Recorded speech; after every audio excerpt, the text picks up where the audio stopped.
Galera Voltamos. perguntando aqui, né? Momento da aguinha. Mas vem cá, houve um. Nessa coisa da briga aí com o neném, houve o quê? Porque, um queria uma coisa, o outro não queria, aquela coisa de irmão, que, meu, bola é Exato. minha. O neném ligeirinho já ia na montagem falando, pendura isso aqui, pendura aqui, ó. Pega essas 6 lâmpadas da pá, pendura ali, não sei o que. Eu falei, peraí ainda, neném, calma aí, vai fazer o que com isso? Aí eu ficava atrás dele, meu Deus do céu. Aí ele... Aí, o que que era? Só que aí a minha vingança. Teve Beleza, você vingança? me pendurando. Só que aí, quem tava na mesa programando, mãos ligeirinhas de Avolite, pé. Falei, não, vai ser esse shape. Uou! Aí, não sei o que, não. Enfim. Aí o fight continuou. Não só na montagem, que ele foi ligeirinho e subiu tudo. Aí entrei eu na programação. Ué, E aí, nada mais do que justo, né? Se ele fez a montagem, que a programação seja sua, né? sim, Isso aí. é uma divisão, né? E o João gosta muito de fazer luz também, né? É, óbvio que acabou sendo uma coisa a três, mas com muito mais autonomia da minha mão tá ali, né, escolhendo e tudo mais. Aí foi divertido. Ficou bonito, ficou bem bonito o trabalho.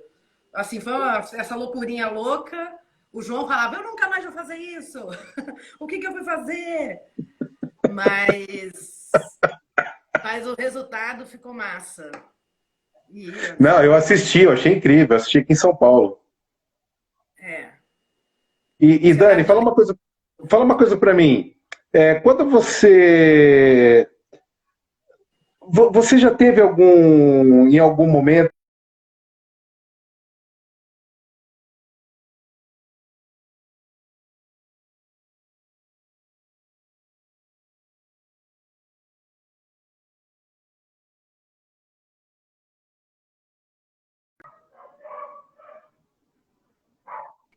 Travou, oi? Zezinha.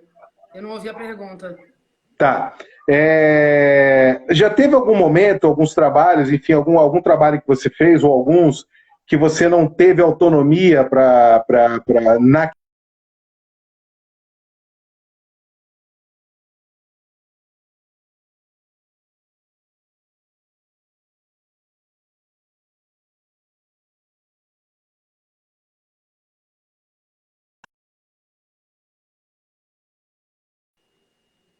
Travou muito, mas eu acho que eu entendi a pergunta.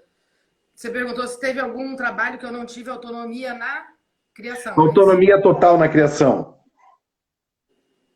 Autonomia total, digamos. Os diretores gostam muito de iluminar, né? Então, temos iluminador e coreógrafos também, e cenógrafos também. E, assim, iluminar é o final, né? É o último da cadeia alimentar. Quando vai chegar na hora da programação, todo mundo vem, ó, cheio de ideia. Mas teve um musical em especial que foi bem difícil, porque trocou diretor. Era um diretor que eu estava muito afinada nesse musical. E a gente estava indo muito bem, assim, na concepção, na idealização, estava tudo muito alinhado. Quando trocou esse diretor, o diretor saiu e entrou o coreógrafo para dirigir, aí a minha vida virou de Virou cabeça. inferno. Virou. Foi muito difícil, porque eu passava a madrugada. A Kátia era minha assistente nesse musical também. A gente passava. Foi no Oi Casagrande a estreia. A gente passava a madrugada programando. Aí programava ali um quarto de espetáculo. Não estava no 3D, eu programava diretamente nas madrugadas. Ia para casa dormir de manhã, depois do almoço, voltava pro final da tarde ensaio. E ó, nada, não gostei, não quero, não é isso, não. E assim foi a segunda noite. Aí na terceira noite eu falei, cara, você tem que ir pro teatro comigo na madrugada. Eu não vou passar madrugada. Quantas madrugadas mais você precisa, né, pra gente se alinhar? Ou você tá comigo na madrugada, ou a gente vai, ou vamos nessa, né? Porque a data da estreia se aproxima. E a gente tem muito o que fazer, né? Muito serviço. Então, assim, tem, né? Não chegou a ser um. Estreamos e tudo mais, mas Mas difícil. ele foi para a madrugada com você.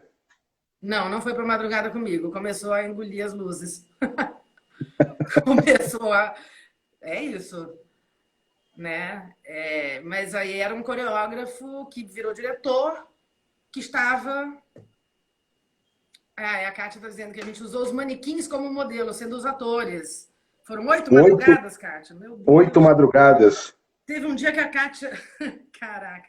A Kátia, numa dessas madrugadas, eu já estava não me aguentando. Ela fala: você não vai aguentar, você precisa ficar acordada. Eu falei: mas eu tô caindo, mas vamos lá, a gente vai terminar. Ela: olha, eu tomo um remédio para malhar. Você vai tomar isso aqui. Me deu uma bola preta para tomar desse tamanho. Cara, me tremia inteira. Falei: agora a gente vai acabar essa gravação. E aí, tá gravando luz até, sei lá, 8.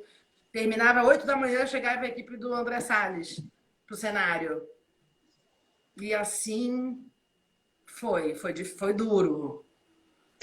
Cara, E os horários, né? Essa coisa do horário do musical, ele é muito, assim, de espetáculos grandes em geral, né? É muito complicado, porque o teatro, o palco é um só. Você, dentro desse um único palco, você tem muitos setores que precisam dele. O uhum. setor horário precisa, a coreografia, o diretor precisa ver o seu espetáculo esticado, o vídeo precisa trabalhar, a luz precisa. Então, é um horário que é a tapa, né? Assim, você tem que estar ali na hora que o primeiro assistente fizer a divisão do horário, você tem que estar ali defendendo, mesmo que a tapa. Cara, eu tive um problema no espetáculo de dança que eu fiz há uns 5 anos atrás aqui em São Paulo, no Teatro Itália. E eu tava numa época muito puto, né? Numa época, sei lá, trabalhando, enfim.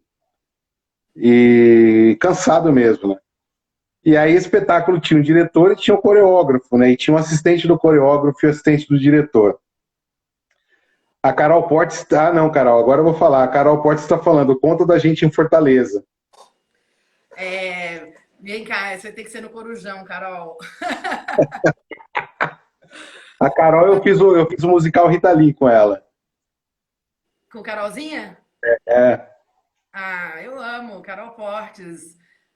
Tem que ter Carol Portes nas baladas pós-espetáculo.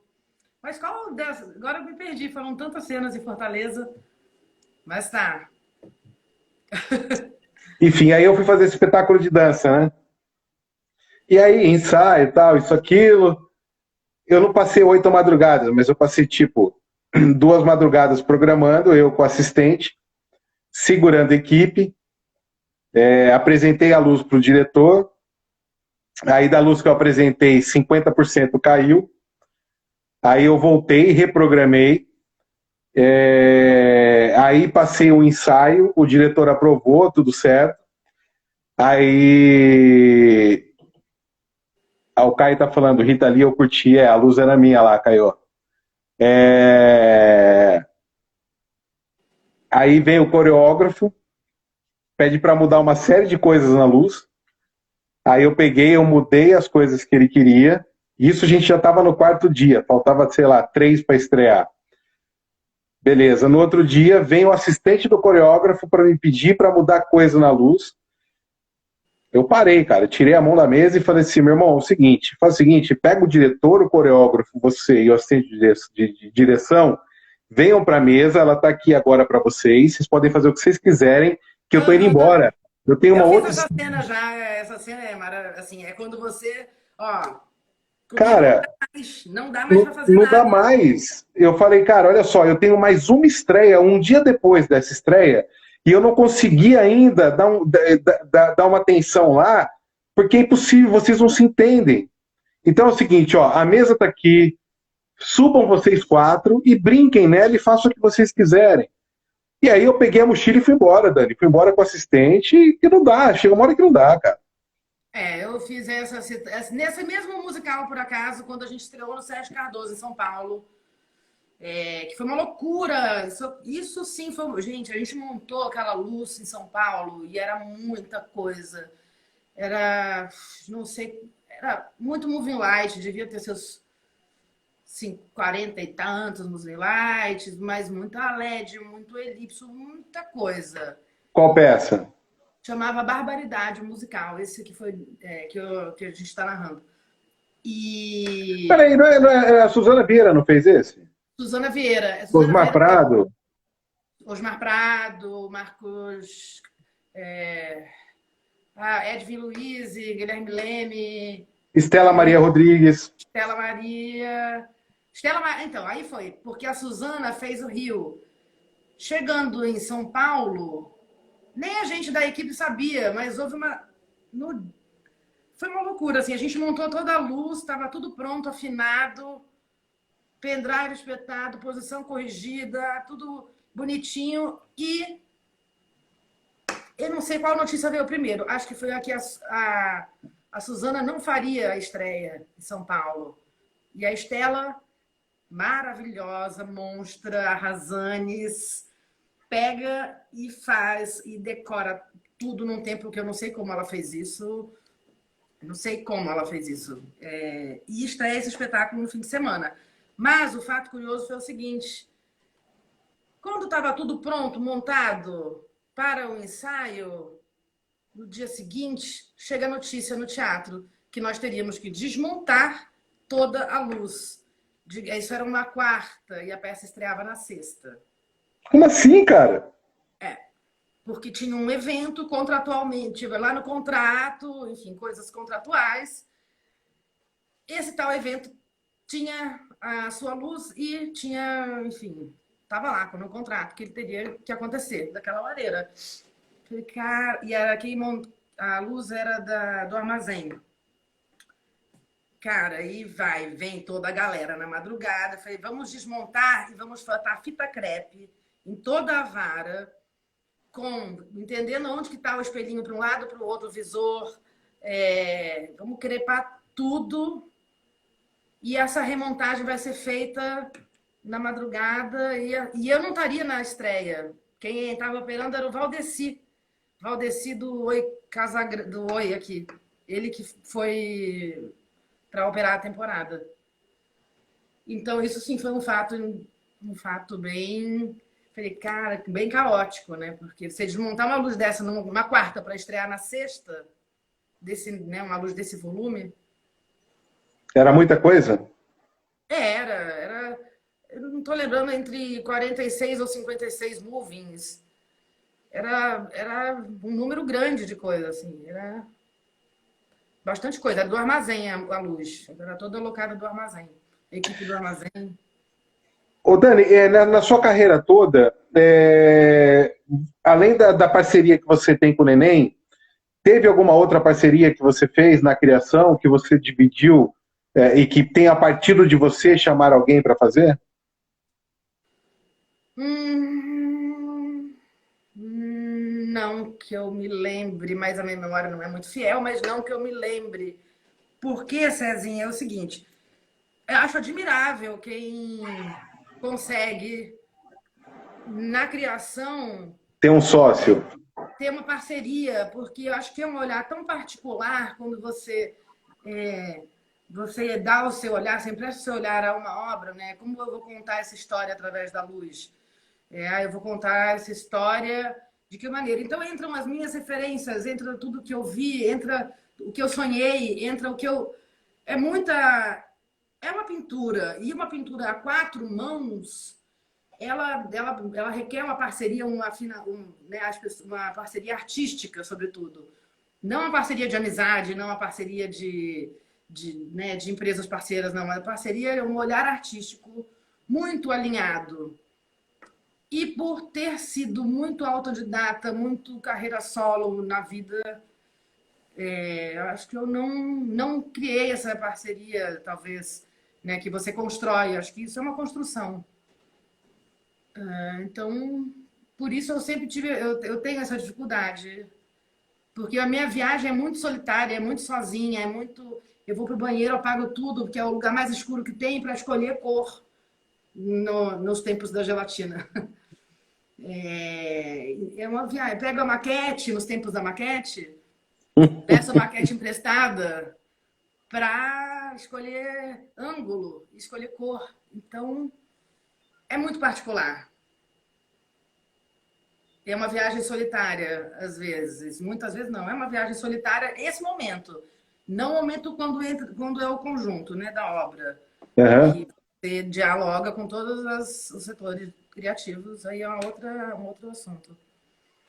O, como que funciona, Dani? Eu acho que é uma pergunta complexa e eu acho que para uma, enfim. Como que funciona o seu processo de criação? Por mais que a gente fale, né? Ah, depende do trabalho, né? Enfim. Mas eu acho que, no geral, cada um tem um processo, né? Que eu acho que essa coisa que você está falando e tal. Como que funciona o teu processo de criação? Do início, do primeiro momento que você recebe um texto, que você lê, até a estreia desse trabalho. Como que é isso? Muito ensaio. Acho que tem que estar em sala de ensaio. Tem que ir a ensaio. Porque é ali que está sendo gestado tudo. É ali que se transforma. Se a ideia nasce de uma maneira na cabeça do diretor e a coisa está se encaminhando, certamente ali em algum momento vai ter virada, vai ter um novo olhar, vai ter uma nova sacada de um ator que pode ser um gatilho para você. É, é sala de ensaio, assim, é o processo de companhia, é estar presente, estar presente. Sim, em cima do texto, para o entendimento daquilo que eu estou contando. Mas eu posso contar aquilo de diferentes maneiras. Você operou aquela luz no Eva Hess que eu fiz, Uma Vida Boa.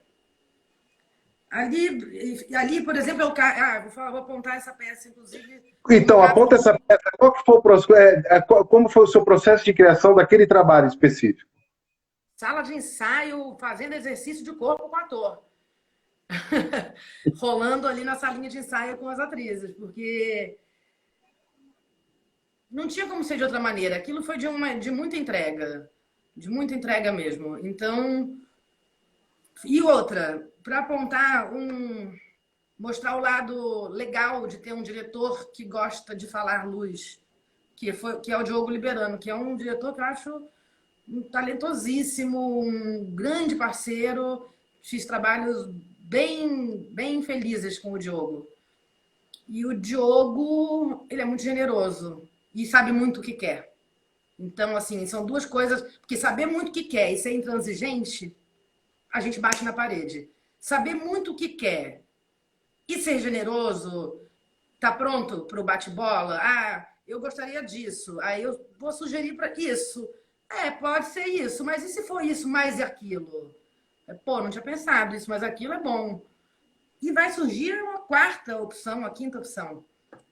Então, Por isso que se chama o processo criativo, né? é, sim, tal e qual. Processo criativo. Mas é porque dentro disso, né? Aí, enfim, eu tive a sorte de ter esse Diogo como diretor maravilhoso. Porque poderia, enfim, existem os egos também, né? Dentro do processo criativo, você pode Eu se deparar. acho que o ego no processo criativo ele é quase 90%, né? Não que o ego seja ruim. Imagina, assim, nós temos ego, todos têm. Mas é quando ele começa a ser limitador, quando ele começa a ser castrador, aí ele é ruim. E, enfim. E com o Diogo foi muito legal, foi muito prazeroso. Então, assim, como foi muita sala de ensaio, muito exercício de corpo, muita saída para tomar chopp e falar sobre. O chopp criativo também tem. E isso, a generosidade do Diogo. E assim, de repente eu tenho uma cena. A cena do beijo da atriz trans com a menina. É uma cena. Como é que eu quero que essa cena seja vista? Eu quero que essa cena seja vista. Eu não sei se eu quero. Se é para.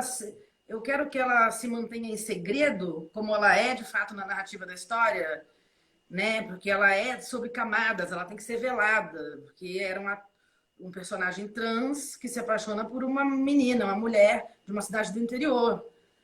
Então, com todo o preconceito e tabu que tem nisso. Então, como eu escolho esse olhar? Porque eu vou, né, a gente iluminador vai conduzir o olhar do público a maneira que a gente quiser. Inclusive, se a gente quiser dar um blackout e ninguém vê nada, ninguém vai ver nada, só vai ouvir a respiração. E é isso Aham. que eu quero como narrativa, se eu quiser. Naquele momento, por acaso, eu usei um backlight, eu escolhi assim, revelar a silhueta delas. Né? Até o momento do beijo era revelado. No momento do beijo, eu escolhi isso. Um outro momento em que o delegado aponta a ela as acusações, né? As acusações que aquela pequena cidade fez contra a personagem trans. Eu não opto por acender o rosto do delegado, porque é ele que está falando. Então, não, digamos, eu poderia acender o rosto dele. Não, mas eu opto por deixá-lo, ele numa contraluz, lá num plano off, quase, e destacar só o rosto da atriz, que está sendo massacrada, e ela está sendo apertada, que está sendo enclausurada. Então, vai com um pimbinzinho no rosto dela. Então, ele é aonde que eu vou levar essa câmera, onde que eu vou levar esse olho. Eu acho das coisas mais legais essa direção de câmera live, de pintura, que a gente faz, né? Teve uma particularidade dessa luz também, que tinha uns recortes, né? E que fora, naquele momento, naquele espaço que não tinha luz, tinha umas ideias bem legais disso também, né? Sim, tem uma coisa que é muito legal que partiu através do Diogo, do diretor, que eram 3 triângulos, né, assim, com os bobos, com os recortes de luz, e que a personagem trans procura a menina que ela é apaixonada. O B, né? O B procura a atriz, que eu esqueci o nome da personagem, que a Ju Trevisol faz, é a Amanda Miraci, maravilhosa, indicada a prêmio com essa peça, assim, atuação bárbara. Então a Amanda entra nesse aposento, nessa casa, e começa a procurar a atriz. Você tá aqui? Você tá aqui? E cada lugar que ela vai, apaga a luz. Cada lugar que ela vai, apaga a luz. Ela não consegue se achar naquela trama, naquela trama mesmo. E aqueles globos representam um tanto aquele claustro, né? Aquela trama que ela tá envolta. E aí são os códigos que a gente vai construindo, vendo muito ensaio e entendendo muito a narrativa que o diretor, né, dançando junto com a música. Né? Tem que dançar junto com a música, né? Porque às vezes você vê uma luz e fala assim, gente, está lindona, mas espera ainda que não é isso que está falando, né? Está falando outra coisa, está até me atrapalhando, não estou entendendo. É complicado. É uma linha bem tênue. Eu acho que todos nós, né? Eu acho que ao longo do período que a gente exerce esse ofício, né? Eu acho que a gente foi aprendendo coisas e vendo coisas e tal, e que depois essas coisas começaram a se transformar dentro de uma linguagem nossa como metodologia de trabalho, né? Como que é a tua metodologia de trabalho? Vou botar aqui o carregador, que eu já estou quase no fim. Método de trabalho. Tem uma coisa que eu falava muito, que é a eficiência burra, que é... Eu preciso de método. De verdade, eu preciso de uma organização externa para que mesmo para que o caos interno se organize de alguma maneira. Então, método de trabalho. Porque a criação, o conceito, o criativo, ele vai estar assim, até o terceiro sinal eu vou estar criando. Até o terceiro sinal eu vou estar vendo coisas diferentes. Mas eu preciso de uma organização. Então eu vou entender o tempo, tem que lidar muito bem com o tempo. E a realidade financeira do seu espetáculo. O seu rider, ou o que você tem de dinheiro, ou o que você tem de amigos que possam te emprestar equipamento, tipo a Elétrica Cênica fez muito comigo. Então você tem que pegar todos os seus ingredientes para poder trabalhar da melhor maneira. Mas assim, o tempo é um ponto-chave, né? que tempo eu vou ter? Então, é esse assim, e equipe, né? Equipe, assim, já falei isso lá no começo, mas equipe é muito da alma do sucesso do trabalho. Como que é a tua condução no teatro? Quando você vai para o palco, o que você usa como fundamento de condução do trabalho? Peço uma mesa, por favor, e um ponto de AC. Isso é unânime, né? Uma mesinha e um ponto de AC. Ligo meu computador, entendo a equipe. E tem que ter um ponto de AC, de preferência com uma régua. Sim, para poder carregar o celular dos amiguinhos. Exato. Pronto, aí a partir daí, mapa, né, tem que estar o máximo organizado para poder. Se você está organizado, as pessoas estão organizadas. Se você não está organizado, não tem ninguém organizado e vai ser um caos. Então, lidar bem com o tempo é estar organizado previamente. Você saber a ordem do seu trabalho, como é que eu vou dividir minha equipe, eu vou ter essa pessoa que é mais ligeira com esse outro, aquele outro que é mais ligeiro com aquele outro, formas duplinhas. Vocês fazem chão, vocês fazem aéreo, um faz lá na frente, entendeu? E eu acho que conhecer bem o seu time, você sabe escalar exatamente cada um na sua função. Né? Um vai para o ataque, outro vai lá na defesa. A Catinha, pelo amor de Deus, vai brigar lá com a produção, porque eu não aguento mais essa pressão. E aí tem um assistente que vai estar lá na tua de frente, coisas assim. Você fica durante a montagem? Eu fico durante a montagem e opero estreia. Eu gosto de operar estreia. Eu também. Opero estreia. Segundo dia eu não gosto de operar. Mas por quê? Porque eu já quero soltar o filhote. Mas, por exemplo, você quando chega no palco, você, óbvio, já chega organizada porque você já se organizou antes em casa, nos ensaios, enfim. Qual é a sua relação? Você conversa com a equipe que está montando ou você conversa com o teu assistente e quem vai direcionar a equipe que está montando é o assistente? Não, eu direciono a equipe. Eu prefiro eu direciono a equipe.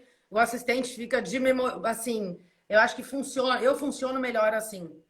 Porque se eu posso mudar de ideia, aí eu vou ter que toda hora ficar triangulando essa minha. Eu prefiro fazer um canal direto e a pessoa que está de assistente documentando, porque é coisa beça, né? É muita coisa. Fica pegando número, é isso, é aquilo. E o Neném falou que foi ele que me ensinou o Vector. Foi mesmo. O melhor professor de Vector Works que tem. Neném montou um grupo lá no passado e desde então é o software que eu uso para desenhar, o Vector. E então, mas antes do Vector, naturalmente, porque se eu comecei em 98, eu sou da época do gabarito. Aliás, eu vou deixar ao vivo aqui. Eu tô desesperadamente louco atrás de um e eu não consigo. Eu não consigo um amigo que me dê um, eu não consigo achar para comprar, eu não consigo. Pois é. Eu tenho um gabarito, eu tinha dois, mas aí eu tenho a minha relíquia. Que é foda. Realmente, cadê os gabaritos? Não tem nos Estados Unidos? Londres? Alguém que vem de Londres? Não tem? Eu acho que na verdade, esse é um acessório que foi ficando obsoleto, né? Enfim. Eu desenhava com layer, os layers que a gente usa no Vector, layer de cenário, layer de refletor. Na época, eu fazia o papel grosso, canção, né? Que é para fazer o teatro, vinha com o VG para fazer as varas, um outro VG, o aéreo, um outro VG, o chão.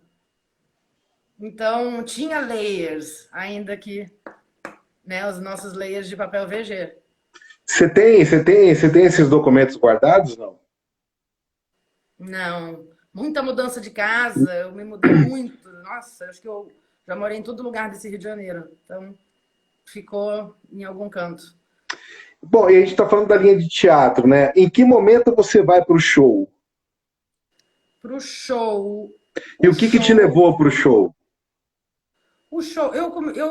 A primeira artista que eu trabalhei foi a Thaís Gulim. E eu acho que sim, porque foi com a Thaís Gulim. E o fato de fazer música. Eu não lembro quem veio primeiro, show, o musical ou o show. Eu acho que foi meio que simultâneo. É, trabalhei com a Thaís Gulim, trabalhei com muitos artistas. Trabalhei com a Rita Benedito por mais tempo, foi a artista que eu mais trabalhei. E que a Trabalhei Rita Benedito, ela, na verdade, tinha um outro nome artístico, né? a Rita Ribeiro, Rita a Rita Ribeiro. Ribeiro, e a Rita, a partir de 2015, ela adota o nome de Rita Benedito, se eu não me engano, acho que eu não estou enganado com a data. E no álbum Encanto, que é quando eu entro para a trupe da Rita. E a gente faz no Vivo Rio a estreia desse Que novo tem o trabalho. Ronaldinho, que tem o Ronaldinho Silva como batera, né? Ronaldinho Silva, da família Silva, casta de bateristas. É o pai baterista, o irmão baterista, ele baterista. Grande Ronaldinho. Como a Que Rita chama você ele de trabalha com Homem ele de Aço. que você trabalha com ele na Rita Benedito e eu trabalho com ele no Tony Garrido. Ah, pronto, é verdade, ele faz Tony. O Homem É. de Aço, a Rita chama ele de Homem de Aço. Ronaldinho Silva, adoro o Ronaldinho Silva, grande figura. E trabalho com a Rita por esses anos. E com a Martinalha, atualmente, é a artista que eu estou trabalhando. A partir disso, com a Martinalha, entra no álbum Martinalha Canta Vinícius de Moraes. Estreamos no Vivo Rio também. E isso foi ano passado. A gente completa um ano agora. Completamos aqui em abril. Acabamos de completar um ano. O projeto é seu e quem que segue operando lá? Eu faço as viagens com a Martinalha. Tá. Ano passado eu fui para a Europa, fui para China, fui para a Coreia fazer um trabalho. E aí eu não pude estar presente, a Catinha me substituiu. Mas eu, com a Martinalha, eu sigo com ela. E fui sub da Liginha Chaim na Gadu. Ah, é? Lígia, uma grande surpresa, assim, uma maravilhosa, puta talentosa, né? Dispensa elogios todos, mas foi muito legal, uma troca massa. E quantos você tem noção de quantos musicais você fez até hoje? Musicais? Cara, não, eu anoto eles todos, mas eu não contei. Alguns. Vamos ver, Barbaridade, o Cazuza com o Neném, 60, o doc musical, que foi no Net Rio, Com a Vanderleia, né? com a Vanderleia, foi um grande musical que eu fiz. Esse musical foi bem legal de falar dele também, porque ele foi um musical de tamanho, né, de proporção técnica e artística, e assim, bem grande, com painel de LED, com projeção em duas telas, com muito cenário que subia, que descia da Natália Lana maravilhosa, e as projeções do Tiaguinho Stal. A Natália Lana, ela é unanimidade em todas as lives, cara. Né? A Natália Lana tá aí dominando a cena. Natália é muito bacana, muito talentosa, né? Também dispensa comentários. E um trabalho muito bonito. E tem uma coisa a apontar nesse trabalho, que foi o painel de LED. O painel de LED não chegava nunca, não chegava nunca. Tinha que programar a luz, um espetáculo enorme, de 2 atos. E nada do painel de LED chegar. Falei, bom, vamos começar essa programação. Lá vou eu, varar a noite. Lá vou eu, varar a noite. Varar a noite, varar a noite. Aí o painel de LED chega na segunda-feira de uma estreia que seria na quinta. Cara, foi muito difícil. Porque quando o LED acendeu, acendeu sem dó. Acendeu sem olhar para trás, nem para o lado, nem para frente. Pô! É devastador, né? Cadê a luz? Cadê a luz? Cadê É a luz? devastador, cara. É devastador. Então, óbvio, aí fomos, né? Entramos, vamos modular, vamos diminuir isso. Aí senta na última fila, vê que o LED está batendo duro na cara da pessoa. Não tá bom para a primeira, portanto, aí entra aquela equalização toda, mas isso era uma segunda-feira, o painel de LED. ficou pronto, a gente tinha uma terça e uma quarta. Era pouco tempo. O painel de LED acendeu na segunda, mas de fato ele estava pronto para ensaio, talvez na terça-noite. Então os atores ficaram muito inseguros e decidiram que não estreariam na quinta. Então foi uma estreia que foi adiada. E aí estreamos no sábado, o que deu tempo para todos os setores se ajustarem, porque foi difícil para todo mundo. Para a luz, não preciso nem dizer motivos óbvios. Mas você não via o ator, né? Você tava com aquela batalhão de lâmpada par na cara e você não vê o ator. Uhum. Canhão virou vela. Então, foi... Pronto, aí a gente se ajustou e aí teve uma estreia bem bonita. O que que você acha o que que você vê de diferente, né, quando você vai para uma concepção de teatro no sentido mais literal mesmo da palavra e quando você vai para uma concepção de musical? O que que você acha que tem de diferente e o que que você acha que tem de igual? O que que você leva de um para o outro? Ou você acha que é mais fácil você tentar levar uma dramaturgia da luz para o musical do que trazer uma tecnologia do musical para dentro do bom teatro? Olha, a narrativa, ela é a narrativa. Ela vai ser narrativa dentro do cenário mais tecnológico possível ou do cenário somente com velas. Eu vou construir essa narrativa com os instrumentos que eu tenho. Então, isso é o que eu levo do teatro. Como se constrói a narrativa. Porque a gente está contando história. A gente está contando história com luz.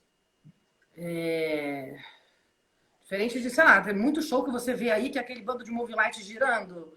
Ali eu não estou vendo história contada. Então, Não, ali a gente está vendo um monte de pisca-alerta funcionando. você está vendo um sinal que quebrou, né? Que está ali piscando. Então, assim, a narrativa e a construção da linguagem. Né? A linguagem, basicamente. Então, é isso que eu levo para o musical do teatro carpinteiro.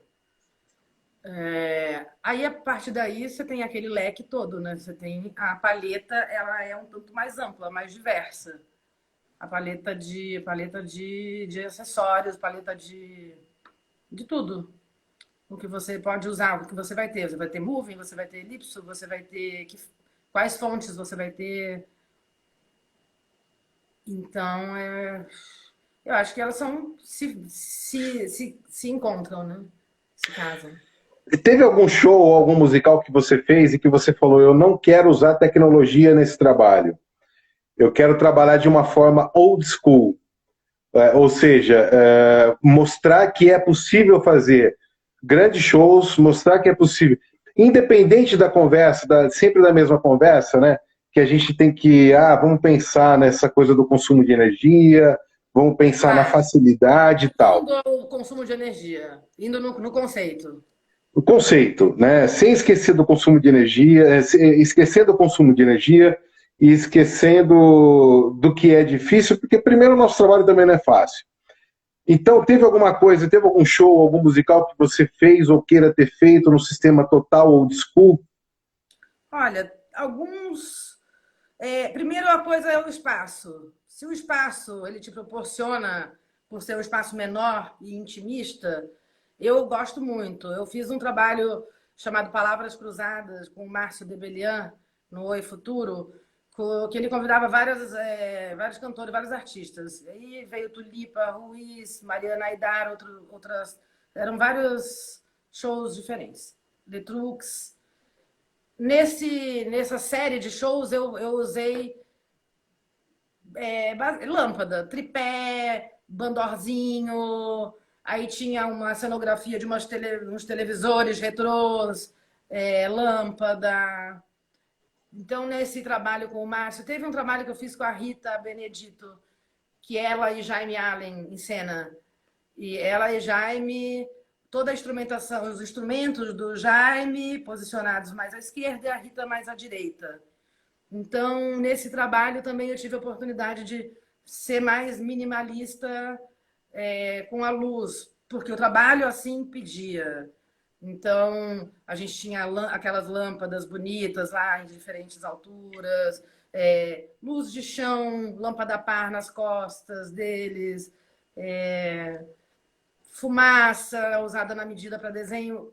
Sim, ali eu consegui ter um trabalho mais teatral, uma narrativa mais teatral dentro do show.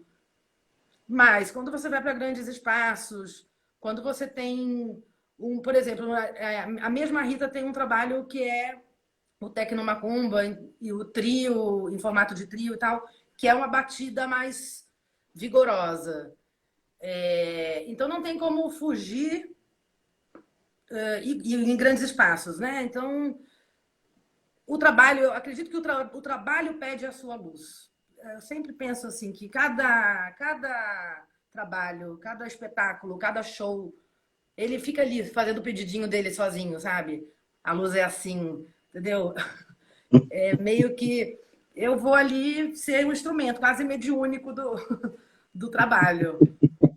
Boto minha roupinha branquinha de médium e atuo. Meio que é o trabalho que pede. Tá, essa foi uma pergunta. Agora,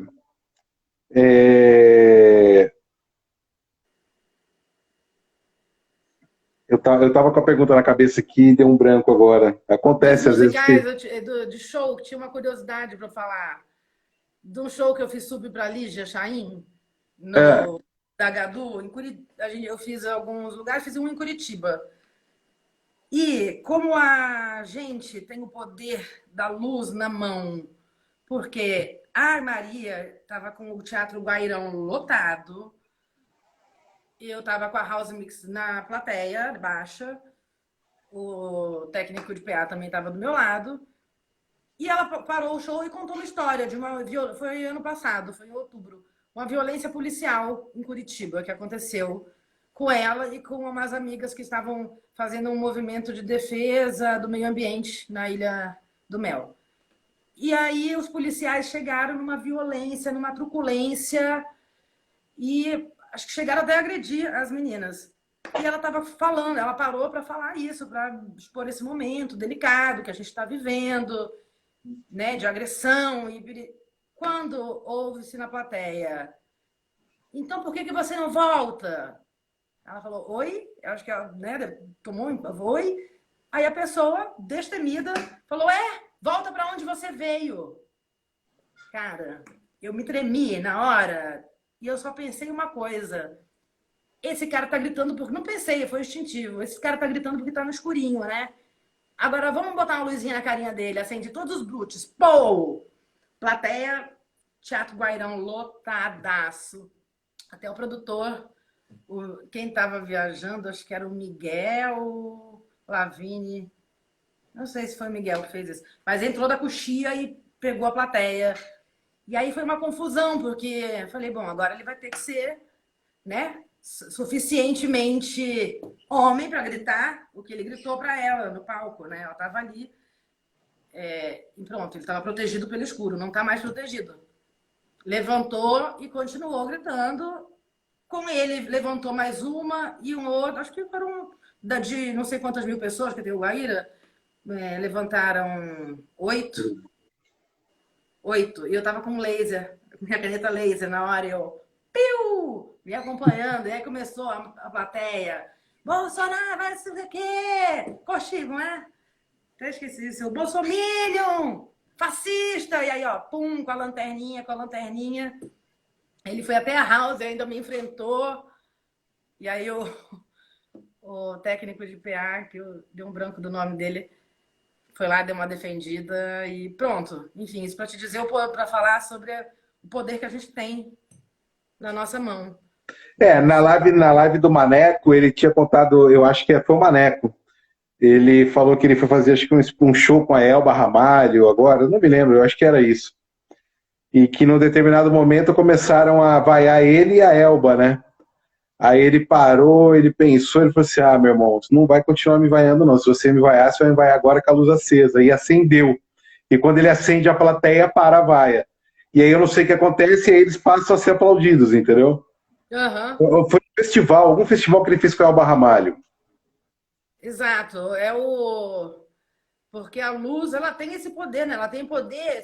O cara estava no escuro. O cara, na verdade, ele não foi tão corajoso assim. Ele levantou porque ele tinha que ir embora. Ele estava exposto. Ele falou ali mais duas palavras, aí a Maria tô em cima, falou, escuta aqui, eu sempre tive minha posição política, eu sempre tive minha posição, eu estou aqui contando uma história de violência. Em que momento que você se sente ofendido com isso? E eu não sei como ela consegue retomar o show, porque eu tava me tremendo, eu não sei como eu retomei a luz. Ah, ela retoma o show porque ela é incrível, né? Maria é foda. E então é uma situação de como de como a luz ela pode, né, dar coragem para uma pessoa, né, tá ali no escuro. Puta, o Neném acho que tá me confundindo, eu acho que o Neném tá me corrigindo. Então não era a Barra Malho, era a Denise Stoklos, o Neném. Enfim, ele vai responder. Dentro daquele dado, Dani, que a gente tem de 43, que tem essa coisa histórica da luz do vestido de noiva, Zembinski e tal, e aí muitos e muitos anos se passam, a gente chega ali 60, talvez, que aí vem Jorginho de Carvalho e tal. Então, desse período de 60 para cá, que já se passa... É isso aí, Denise Stokos mesmo. Obrigado, Neném. Cara, o Neném tem que fazer parte ativa dessas lives, cara. Neném porque... é genial, Neném. Neném. Eu amo o Neném, cara. Quem não? Você acha que ainda hoje, passados anos e anos e anos, você acha que ainda hoje é possível falar que a gente cria ou que a gente hoje tem um recheio de coisas que a gente viu, viveu e que a gente utiliza isso como cartas na manga para se fazer um trabalho? Você acha que ainda hoje, passado ano, tantos anos se passaram, você acha que é possível falar que ainda se criam coisas? Se criam coisas como? Se cria em referente à luz. Uhum. Se alguma coisa vem de inovação ainda? Não.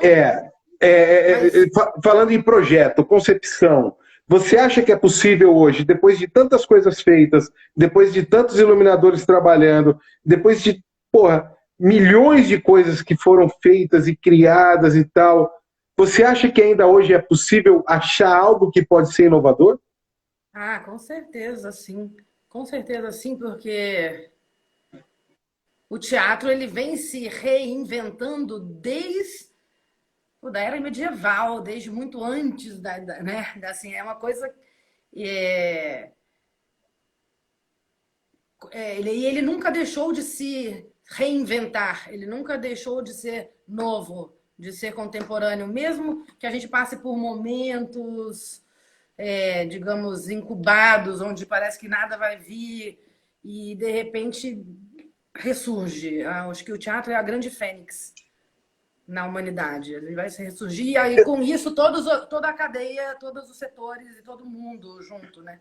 Eu digo o teatro, mas eu estou falando de iluminação também, estou falando de cenografia também, de narrativa.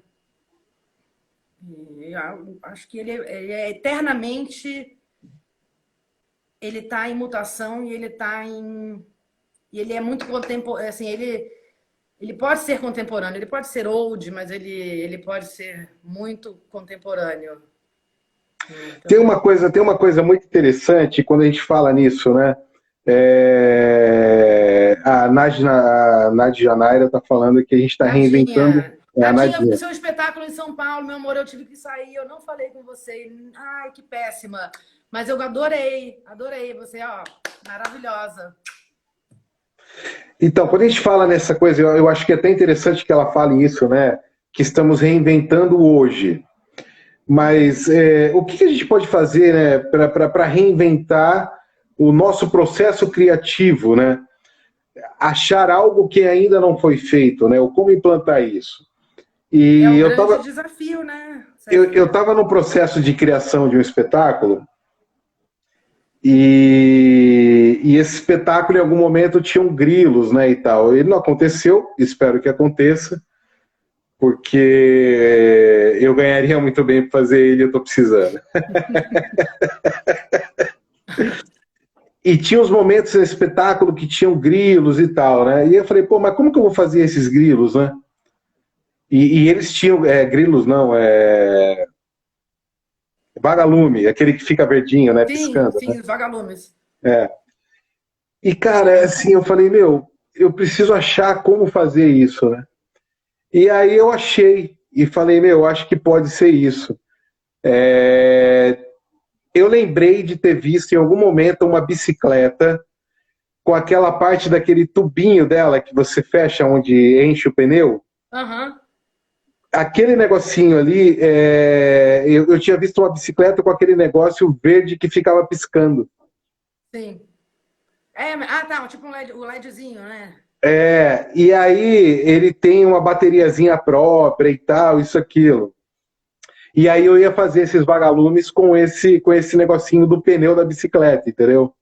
Uhum. Ele poderia ser feito de qualquer outra forma, né? Tipo, uma lâmpada de LED, que bolinha de árvore de Natal que já tem só verde e tal. Mas eu Sim. achei que aquilo poderia ficar interessante, né? E quando eu fui para implantar aquilo, não estreou o espetáculo, né? Aí eu falei, Não, pô, aí não estreou? não, eu já tinha feito os testes, já tinha feito tudo, né? E aí quando eu fui para implantar aquilo, não estreou o espetáculo. Por quê? Ah, mas por outros motivos alheios. Por conta da Ah, pandemia, né? sim, sim. Então eu acho que aquilo, na minha cabeça, poderia ser algo inovador e que eu nunca vi ninguém utilizando aquilo no teatro como uma possibilidade de ser inserido dentro de um projeto de iluminação, entendeu? Sim. Essas coisas, truques e traquitanas do teatro são maravilhosos. Eu me vali de muitos deles, né? Muitos aqueles os eternos. Pô, olha lá, olha lá. Ó, leia bem o que a Nádia escreveu. O quê? Leia bem o que a Nádia escreveu.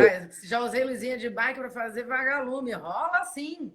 Tá aí, Nadinha. Então, eu acho que isso entra dentro daquela pergunta que eu te fiz e faz eu acreditar cada vez mais que não. Eu acho que talvez não é possível hoje você fazer algo que ninguém nunca tenha feito.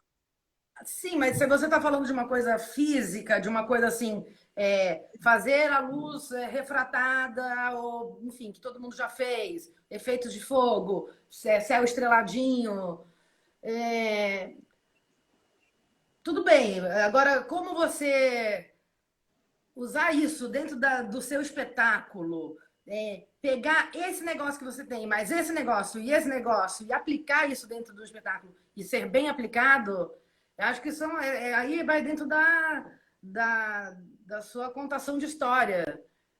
E eu acho que sim, que sempre é possível. Sempre é possível. O Hugo Mercier, que é um grande amigo e um grande iluminador, e eu aprendo muito com o Hugo. O Hugo, ele é o Traquitanas Man. Ele fez uma traquitana para 2AD incrível, disparada através de DMX, que é uma mala que fica em cena que tem que girar. Essa mala, o Arthur, o ator e diretor da companhia, ele gira a mala e essa mala tem que ficar girando e girando e girando e nunca mais parar, sem fio e sem nada. Como ele fez isso? Traquitanas Man botou 2 baterias dentro da mala, uma base giratória, uma parafusadeira numa engrenagemzinha que fazia esse motor acontecer. Para essa parafusadeira funcionar através de um sinalzinho de Wi-Fi, de uma anteninha de Wi-Fi, Que que isso? ficava na mala, que ficava na coxia e que ficava perto de mim que eu fiz esse espetáculo. Eu viajei com esse espetáculo. Ficava num DMX. Pronto. Através do DMX, se mandava o sinal e a mala tou. Uma coisa que nunca foi feita. Nunca tinha visto, pelo menos. Uhum.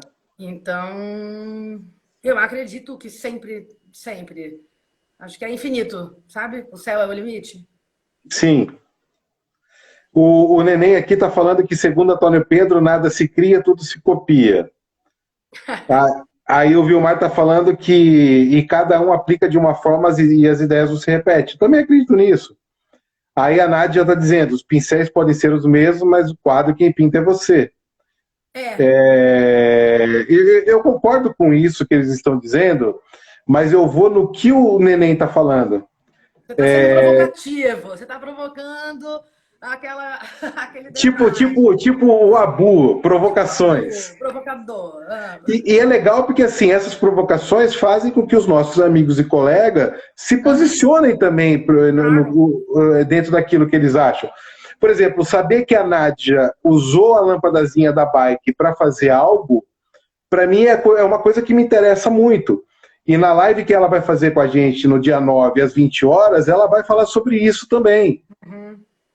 Mas eu acho que essa coisa provocativa, e eu acho que esse era o objetivo da gente pensar. Eu acho que a gente tem que, quanto artista da luz, pensar que a cada dia a gente tem que criar o desafio de criar coisas que nunca foram criadas. Entende o que eu estou querendo dizer ou não? Sim, sim, mas não é uma meta, né? Se aquilo servir como linguagem, como contação de história, ok, beleza. Mas eu não acho que isso seja uma meta, o desafio do game. O desafio do game não é esse final. Ele Tá. pode ser na trajetória. Na trajetória vale é o vale tudo. Uhum.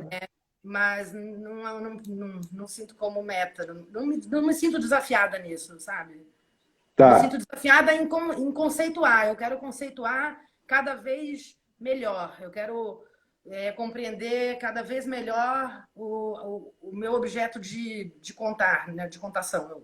Uhum. Dialogar melhor com o diretor, enfim. No caso de haver diálogo, claro, né, de ter um diretor mais aberto a isso. Tá.